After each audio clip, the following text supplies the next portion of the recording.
Yes, ഇപ്പോൾ അനിൽ വിളയിൽ B നേതാവ് നമ്മളൊപ്പം ചേരുകയാണ്. ശ്രീ അനിൽ വിളയിൽ, ഇവിടെ ഈ ശബരിമല സ്വർണ്ണ കവർച്ചാ കേസിൽ SITക്ക് ഹൈക്കോടതി രൂക്ഷമായ ഭാഷയിലാണ് വിമർശിച്ചിരിക്കുന്നത്. എന്തുകൊണ്ട് പ്രതികൾക്ക് സ്വാഭാവിക ജാമ്യം ലഭിക്കുന്നു? ഈ സ്വാഭാവിക ജാമ്യം ലഭിക്കാനുള്ള സാഹചര്യം എന്തിനു സൃഷ്ടിക്കുന്നു എന്നാണ് കോടതി ചോദിച്ചത്. ഈ SITയെ പറ്റി പറയുമ്പോൾ നമ്മൾ വിചാരിച്ചു വളരെ മാന്യന്മാരായിട്ടുള്ള നല്ല അഴിമതി രഹിതരായിട്ടുള്ള ഉദ്യോഗസ്ഥരെയൊക്കെ ഉൾപ്പെടുത്തിക്കൊണ്ടാണ് SIT രൂപീകരിച്ചതെന്നാണ്. പക്ഷേ ഇടയ്ക്കിടയ്ക്ക് ബഹുമാനപ്പെട്ട ഹൈക്കോടതി, പ്രത്യേകിച്ച് ജസ്റ്റിസ് ബദറുദ്ദീന്റെ ബെഞ്ചിൽ നിന്ന് ഇവർക്ക് ഇഷ്ടം പോലെ കിട്ടുന്നുണ്ട്, ഇവർക്ക് യാതൊരു വിധമായ നാണവും ഇല്ല എന്നുള്ളത് കൊണ്ടാണ് വീണ്ടും വീണ്ടും ഇപ്രകാരമുള്ള ഹൈക്കോടതിയുടെ ഒരു പരാമർശങ്ങൾ ഉണ്ടാകുന്നത്. ഏതൊരു സാധാരണ നിയമം അറിയാവുന്ന ഏതൊരു സാധാരണക്കാരനും അറിയാവുന്ന ഒരു വസ്തുതയാണ് 90 ദിവസങ്ങൾക്കകം കുറ്റപത്രം സമർപ്പിച്ചില്ല എങ്കിൽ പ്രതികൾക്ക് സ്വാഭാവികമായി ജാമ്യം ലഭിക്കുമെന്നുള്ളത്. കഴിഞ്ഞ മുരാരി ബാബുവിന്റെ കേസ് കഴിഞ്ഞപ്പോൾ തന്നെ പൊതുസമൂഹം ചിന്തിച്ചു അടുത്ത തവണയെങ്കിലും ഇവരിടക്കാല ഒരു കുറ്റപത്രം സമർപ്പിക്കുമെന്ന്. പക്ഷെ അതുണ്ടായില്ല. നമ്മൾ ഇതിൽ നിന്ന് മനസ്സിലാക്കേണ്ട ഒരു കാര്യം, ഈ കേസിൽ സ്വാഭാവികമായ അന്ത്യത്തിലേക്ക് പോകുകയാണ് എന്ന് തോന്നുന്നു. ഇതുകൊണ്ടൊക്കെ ഇത് അവസാനിപ്പിച്ച് തട്ടിമുട്ടി പോകണം. വരും ദിവസങ്ങളാകുമ്പോഴേക്കും കേരള രാഷ്ട്രീയത്തിൽ തെരഞ്ഞെടുപ്പ് ചൂട് തുടങ്ങുകയാണ്. അപ്പോഴേക്കും എന്തെങ്കിലും കാട്ടിക്കൂട്ടി ഞങ്ങൾ ഇത്രയൊക്കെ ചെയ്തു, യഥാർത്ഥത്തിലുള്ള ഇത്രയൊക്കെ പ്രതികളെ ഉള്ളൂ എന്ന്, അതായത് കേസിൽ ഇത്രത്തോളം പ്രതികളെ ഉള്ളൂ, അവർ ചെയ്ത കുറ്റങ്ങൾ ഇതാണ് എന്ന് വരുത്തി തീർത്തുകൊണ്ട് മറ്റ് പ്രധാനപ്പെട്ട പ്രതികളെ, മറ്റു പ്രധാനപ്പെട്ടവരൊക്കെയും വെളിയിൽ നിൽക്കുകയാണ്. അവരെ സംരക്ഷിക്കുന്ന നിലപാട് തന്നെയാണ് SIT സ്വീകരിക്കുന്നത്, അല്ലേ?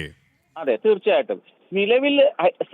നിലവിൽ SIT നമ്മൾ നോക്കൂ, ഏകദേശം ഒരു 4.5 കിലോ സ്വർണം, അത് അതിന്റെ ഭൗതിക വിലയാണ് ഞാൻ പറയുന്നത്. 4.5 കിലോ സ്വർണം നഷ്ടപ്പെട്ടതിനകത്ത് 400 ചില്ലാനം ഗ്രാം സ്വർണം മാത്രമാണ് നാളിതുവരെ റിക്കവർ ചെയ്തിട്ടുള്ളത്.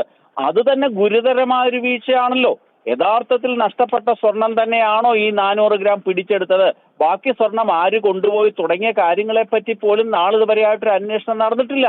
അതുകൊണ്ടാണ് ഞങ്ങളുടെ കൂട്ടുള്ള ഹൈന്ദവ പ്രസ്ഥാനങ്ങളൊക്കെ തന്നെ പറയുന്നത് ഇത് SITയുടെ കയ്യിലൊന്നും നിൽക്കാൻ സാധ്യതയുള്ളൊരു കേസൊന്നും അല്ല ഇത്. അവരെ കൊണ്ട് ഇത് അന്വേഷിച്ച് ഒരു കരയിൽ എത്തിക്കാൻ സാധിക്കില്ല. അതുകൊണ്ട് CBIയുടെ അന്വേഷണം ഈ കേസിൽ അനിവാര്യമാണ്. അതായത് സ്വാഭാവികമായും വലിയ സമ്മർദ്ദം പ്രത്യേക അന്വേഷണ സംഘത്തിന് നേരിടേണ്ടി വരുന്നു. കാരണം ആഭ്യന്തര വകുപ്പിന്റെ സർക്കാർ സംവിധാനങ്ങളുടെ ഒരു ഭാഗമാണ് SITയും. അതുകൊണ്ട് അവർ ഏത് തരത്തിൽ വിചാരിച്ചു കഴിഞ്ഞാലും ഈ സർക്കാരിൻ്റെയും CPMന്റെയും സമ്മർദ്ദങ്ങൾ അതിജീവിച്ചുകൊണ്ട് മുന്നോട്ട് പോകാൻ കഴിയില്ല. അതുകൊണ്ട് ഈ SITയിൽ നിന്നും ഇത്രമാത്രമേ പൊതുസമൂഹത്തിന് പ്രതീക്ഷിക്കാനും കഴിയും. അവിടെയാണ് CBI പോലുള്ള ദേശീയ അന്വേഷണ ഏജൻസികളുടെ ഇടപെടൽ അനിവാര്യമായിട്ടുള്ളത്, അല്ലേ? അതെ, തീർച്ചയായിട്ടും. നമ്മൾ നോക്കൂ, ഓരോ ദിവസവും കേരള സാഹചര്യം അനുസരിച്ചുകൊണ്ട് കേരളത്തിലെ ഭരണമുന്നണി ഓരോരോ പ്രതിസന്ധികളെ നേരിട്ടുകൊണ്ടിരിക്കുകയാണ്. പയ്യന്നൂരിലുണ്ടാകുന്ന ഇഷ്യൂ നമ്മൾ പരിശോധിച്ച് നോക്കണം. ഇങ്ങനെയുള്ള സംഭവങ്ങളുടെ ഇടയിൽ ഇനി അവർക്ക് താങ്ങാനൊക്കില്ല. ശബരിമലയുടെ കേസ് ഈ കടകംപള്ളി സുരേന്ദ്രനിലേക്കും AKG സെന്ററിലേക്കും എത്തുകയാണെങ്കിൽ CPMന് താങ്ങാനൊക്കുന്നതിന് അപ്പുറത്തെ പ്രത്യാഘാതം ഉണ്ടാകുമെന്ന് കൃത്യമായി ധാരണ SITക്കുണ്ട്. നമ്മൾ നോക്കേണ്ട ഒരു കാര്യമുണ്ടല്ലോ, പത്മരാജൻ സാറിന്റെ മാഷിന്റെ ഒരു കേസുണ്ടായിരുന്നു.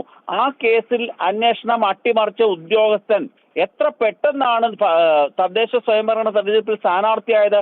അതേപോലുള്ള വാഗ്ദാനങ്ങളൊക്കെ കിട്ടിയാൽ അതിൽ വീണു പോകുന്ന പോലീസ് ഉദ്യോഗസ്ഥരൊക്കെ കേരളത്തിലുള്ളൂ. അതിനുപരിയായിട്ട് അത്രമാത്രം ഇന്റഗ്രിറ്റിയുള്ള പോലീസ് ഉദ്യോഗസ്ഥരൊന്നും ഇല്ല. അതുകൊണ്ട് ഈ കേസ് SIT ഈ കേസിന്റെ മുകളിൽ അടയിരിക്കുകയാണ്.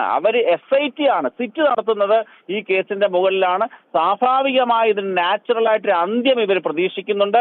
അങ്ങനെ ഒരു അന്ത്യകർമ്മങ്ങൾ ചെയ്യാൻ കാത്തിരിക്കുന്ന SIT ആണുള്ളത്. അതിന്റെ മറവിൽ കടകംപള്ളി സുരേന്ദ്രൻ ഉൾപ്പെടെയുള്ള വലിയ താപ്പാനങ്ങൾ, അടൂർ പ്രകാശ്, ഇത് പരസ്പരം ഇപ്പോൾ പുറം ചൊറിഞ്ഞു കൊടുക്കുന്ന ഒരു അവസ്ഥയിലേക്ക് കാര്യങ്ങൾ പോകും. കാരണം കടകംപള്ളി സുരേന്ദ്രനെ രക്ഷിക്കണമെന്നുണ്ട് എങ്കിൽ ഈ അടൂർ പ്രകാശിനെയും രക്ഷിക്കണം, അല്ലെങ്കിൽ ആന്റോ ആന്റണിയെ രക്ഷിക്കണം. ഇന്ന് വരുന്ന വാർത്തകൾ എത്ര ഗുരുതരമാണ്. ആന്റോ ആന്റണിയെ പറ്റി CPMന്റെ നേതാവ് ഉന്നയിച്ച ആരോപണമുണ്ട്. നിസ്സാരമായിട്ട് തന്നെ തള്ളിക്കളയാൻ സാധിക്കില്ല.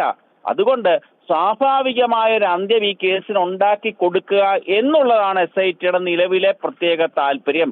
അല്ലാതെ ഇടക്കാല കുറ്റപത്രം സമർപ്പിക്കലോ ബാക്കി പ്രതികൾക്ക് ജാമ്യം കിട്ടാതിരിക്കാനുള്ള നടപടികൾ സ്വീകരിക്കലോ ഒന്നും അവരുടെ ഭാഗത്തുനിന്ന് പ്രതീക്ഷിക്കാൻ സാധിക്കില്ല.